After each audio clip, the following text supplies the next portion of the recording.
예멘의 후티 반군이 홍해 석유 수출기를 봉쇄하며 사우디 유조선을 공격하고 나서 국제유가가 100달러를 돌파하고 있습니다. 미국의 장기 국채금리가 5% 고공행진을 이어가면서 대출금리와 투자 환경에도 영향을 미칠 수 있다는 분석이 나오고 있습니다. 백악관 과학기술정책국은 첨단 분야에서 외국 인재에 대한 지나친 의존도를 줄이고 미국 태생들로 채우는 정책을 추구하고 있다고 선언했습니다. 미국 직장인들의 25%가 건강보험 때문에 원치 않은 일자리를 유지하고 있는 것으로 조사됐습니다. 미국 청소년들이 SNS 중독 피해를 입고 있다며 메타를 상대로 제기했던 소송이 재판을 앞두고 취하됐습니다. 시청자 여러분 안녕하십니까? 워싱턴 뉴스 투데이입니다. 예멘의 후티 반군들이 홍해 석유 수출기를 봉쇄하며 사우디 유조선을 공격하고 나서 국제유가가 다시 급등해 5월 이래 처음으로 100달러를 돌파하고 있습니다. 미국 휘발유 값은 4달러 9센트로 하루 3센트씩 오르고 있는데 국제유가가 10달러 인상되면 25센트 오를 것으로 예고되고 있습니다. 한면태 기자가 보도합니다. 중동 지역 두 곳의 주요 석유 수출길이 막히고 있어 국제유가의 급등을 초래하고 있습니다.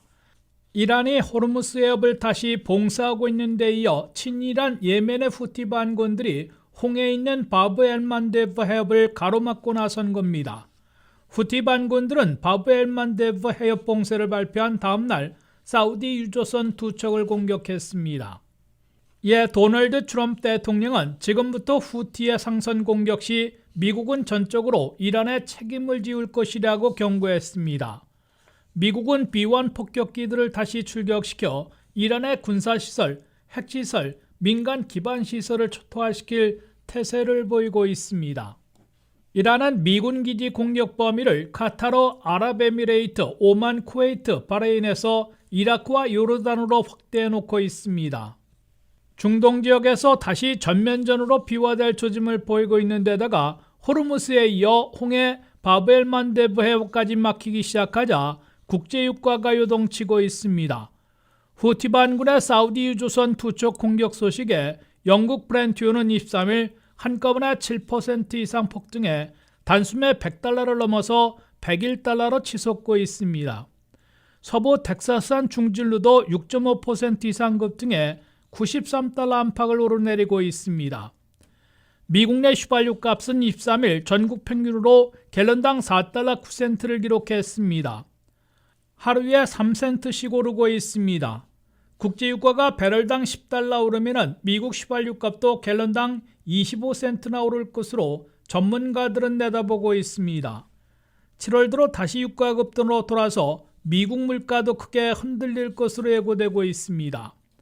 미국의 CPI 소비자 물가는 6월에 3.5%까지 급속 진정됐으나 유가 불안으로 7월에는 다시 4%를 넘을 것으로 예상되고 있습니다. 미국민들은 올 하반기 고유가, 고금리, 제자리 성장에 시달리게 돼 11월 중간선거에서 어떤 선택을 하게 될지 주시되고 있습니다. WKTV 뉴스 한면택입니다. 미국의 장기 국채금리가 금융위기 이후 이례적으로 높은 수준을 이어가고 있습니다. 미국 정부의 재정 적자와 국채 발행 증가, 인공지능 투자 확대에 따른 기업들의 자금 조달 경쟁이 장기 금리를 끌어올리는 구조적인 원인으로 꼽히고 있는데요. 전문가들은 이런 흐름이 이어질 경우 대출 금리와 투자 환경에도 영향을 미칠 수 있다고 분석했습니다. 안혜린 기자가 보도합니다. 미국의 30년 만기 국채 금리가 금융위기 이후 가장 오랫동안 5%를 웃돌고 있습니다. 올해 들어 30년물 국채 금리가 5%를 넘은 날은 모두 27거래일입니다. 최근에는 12거래일 연속 5% 이상을 기록하며 2007년 이후 가장 긴 고금리 흐름을 이어가고 있습니다. 최근 국제유가 상승 등의 영향으로 국채 금리가 다시 오름세를 보였지만 시장이 더 주목하는 것은 장기 금리가 높은 수준을 이어가는 구조적 배경입니다. 가장 큰 이유는 미국 정부의 재정 적자 확대입니다. 정부 지출이 늘면서 국채 발행도 크게 증가했고 시장에 공급되는 채권이 많아질수록 투자자를 확보하기 위해 더 높은 금리를 제시해야 하기 때문입니다. 미 국채 시장 규모는 지난 2007년 약 4조 5천억 달러에서 현재 31조 달러 수준으로 급증했고 국가 부채도 국내 총생산, GDP를 웃도는 수준까지 늘었습니다. 인공지능 투자 확대도 또 다른 요인으로 꼽히고 있습니다. 마이크로소프트와 아마존, 구글, 메타 등 대형 기술 기업들이 데이터 센터 구축을 위해 대규모 회사채를 발행하면서 정부와 기업이 투자자 자금을 놓고 경쟁하는 상황이 이어지고 있습니다. 여기에 장기 국채의 주요 매수 주체였던 보험사와 연기금도 회사채와 인프라 투자 등 다양한 투자처로 눈을 돌리면서 장기채 수요는 예전보다 줄었다는 분석입니다. 반면 2년에서 10년 만기의 중단기 국채 금리는 상대적으로 안정적인 모습을 보이고 있습니다. 단기 금리는 연방준비제도의 기준금리 전망에 영향을 크게 받지만 장기 금리에는 재정 적자와 국채 공급, 미래 물가와 성장 전망 등 구조적인 요인이 더 많이 반영되기 때문입니다. 장기 금리가 높은 수준을 유지하면 미국의 모기지 금리와 기업들의 자금 조달 비용도 쉽게 낮아지기 어렵습니다. 특히 미래 성장 기대가 큰 기술주는 금리 상승에 상대적으로 민감하게 반응할 수 있습니다. 반면 전문가들은 예금과 채권 투자자들에게는 이전보다 높은 이자 수익을 기대할 수 있는 환경이 조성될 가능성도 있다고 설명했습니다. 시장에서는 연방준비제도가 앞으로 기준금리를 인하하더라도 장기금리는 과거처럼 빠르게 내려가지 않을 수 있다는 전망에 주목하고 있습니다. WKTV 뉴스 안혜린입니다. 트럼프 백악관이 첨단 분야의 과반 이상을 차지하고 있는 국제 유학생과 외국 태생 인재들을 억제해 나갈 것임을 천명했습니다. 백악관 과학기술국은 국제 유학생들의 체류 기간을 4년으로 제한하고 H-1B 전문직 취업 비자와 영주권 신청자들에게 10만 달러의 수수료나 보증금을 부과하는 정책을 통해 외국 인재들에 대한 지나친 의존도를 줄이고 미국 태생들로 채우는 정책을 추구하고 있다고 강조했습니다. 한명태 기자의 보도입니다. 트럼프 백악관이 미국의 학계나 경제기술계 등의 판단과는 정반대로 첨단 분야에서도 국제유학생, 외국 태생 인재들을 대폭 억제하는 정책을 공식화하고 나섰습니다. 백악관 과학기술정책국은 최근 미국의 과학적 발견 역량 재건이라는 보고서를 발표하고 트럼프 행정부가 스템 등 첨단 분야에서 지나친 국제유학생, 외국 인재에 대한 의존도를 줄이고 미국 태생들로 채우는 정책을 추구할 것이라고 선언했습니다. 백악관 과학기술정책국은 미국은 막대한 예산을 투입해 국제유학생들을 교육훈련시키고 있다면서 그러나 외국 정부들은 이들을 영입해 미국과 경쟁하는 체제를 구축하면서 심지어는 미국의 첨단 기술을 빼내가고 있다고 비판했습니다. 백악관 과학기술정책국은 이에 따라 국제유학생과 외국 태생 인재들을 대폭 제한하고 미국 태생들이 이를 채우도록 유도하는 정책을 추구할 것이라고 강조했습니다.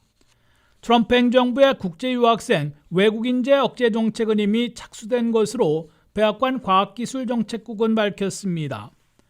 국제유학생들의 미국 체류 기간을 무기한에서 4년으로 제한하는 새 규정을 9월부터 적용하게 됩니다. 법적 소송에 걸려 있으나 H-1B 전문직 취업 비자 신청자들 중에 외국서 미국에 오려면 10만 달러의 수수료를 지불토록 요구하고 있습니다. 실제로 부과하지 못하고 있으나 10만 달러나 지불하고 H-1B 전문직 취업 비자를 스폰서하려는 미국 회사들은 수개월간 85명에 그치는 등 극히 저조한 것으로 나타났습니다. 여기에 공적 부조를 받으면 영주권 신청을 기각하겠다는 퍼블릭 차지 규정이 9월 18일부터 발효 시행돼 경제적 여유가 없으면 미국 이민도 포기하게 될 것으로 예고되고 있습니다. 트럼프 행정부는 이를 더 확고하게 만들기 위해 모든 영주권 신청자들의 10만 달러의 보증금을 납부하는 새 제도의 도입도 검토하고 있습니다. 미국의 메디컬 닥터 의사들의 경우 25%인 4명 중에 1명이나 외국에서 수련받은 것으로 전국과학재단은 밝혔습니다. 미국 의학대학원에 입학한 학생들의 경우 국제유학생들은 2%에도 못 미치고 있습니다. 스템, 즉 과학기술, 공학, 수학 전공자들로 석박사들의 40%나 국제유학생들로 집계되고 있습니다. 컴퓨터 과학, 수학, 엔지니어링 등 첨단 분야 박사들만 보면은 국제유학생 비율이 50%로 더 올라갑니다. 미국의 역대 행정부와 학계, 경제, 기술계는 이구동성으로 미국 학생들이 공부하기 어려운 첨단 분야를 외면하고 있어 국제유학생, 외국 인재들로 채우고 있으며 이는 결국 미국의 첨단 분야 창업과 사업, 혁신 개발을 지탱해주고 국가 경쟁력을 강화하고 있다고 강조해왔습니다. 반면 트럼프 행정부는 아메리카 퍼스트를 여기에도 적용해 미국에서 상당한 혜택만 누리고 고국으로 돌아가 미국의 칼을 겨누게 되는 국제 유학생, 외국 인재들에 대한 의존을 대폭 줄이고 미국 태생들이 주도하는 체계로 바꿀 정책을 추구하고 있음을 부각시키고 있습니다.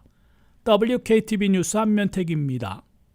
미국 직장인들의 25%가 건강보험 때문에 원치 않은 일자리를 유지하고 있는 것으로 조사됐습니다. 특히 만성질환이 있거나 여성들의 경우 경력 이동과 임금 상승 혜택을 포기하고 건강보험이 제공되면 계속 근무하고 있는 것으로 나타났습니다. 미국 직장인들의 25%에 가까운 2,300만 명이 건강보험 때문에 원치 않은 일자리라도 지키고 있다는 갤럽의 조사 결과가 나왔습니다. 미국 직장인들의 상당수는 자신이 원치 않은 일자리일지라도 건강보험을 제공해주면 계속 근무하고 있다는 뜻입니다. 특히 만성질환자들은 물론 여성 직장인들은 건강보험 때문에 직장 변경에서 얻을 수 있는 혜택을 포기하고 있는 것으로 나타났습니다. 만성질환을 갖고 있는 직장인들은 29%, 없는 사람들은 17%가 건강보험 때문에 원치 않은 일자리를 유지하고 있다고 밝혀 큰 차이를 보였습니다. 여성들은 66%나 건강보험 때문에 일자리를 바꾸지 못하고 있다고 답해 남성들의 57%보다 훨씬 높았습니다. 미국 직장인들의 과반에 가까운 48%는 천정부지로 오르고 있는 의료비 부담에 큰 스트레스를 받고 있다고 대답했습니다.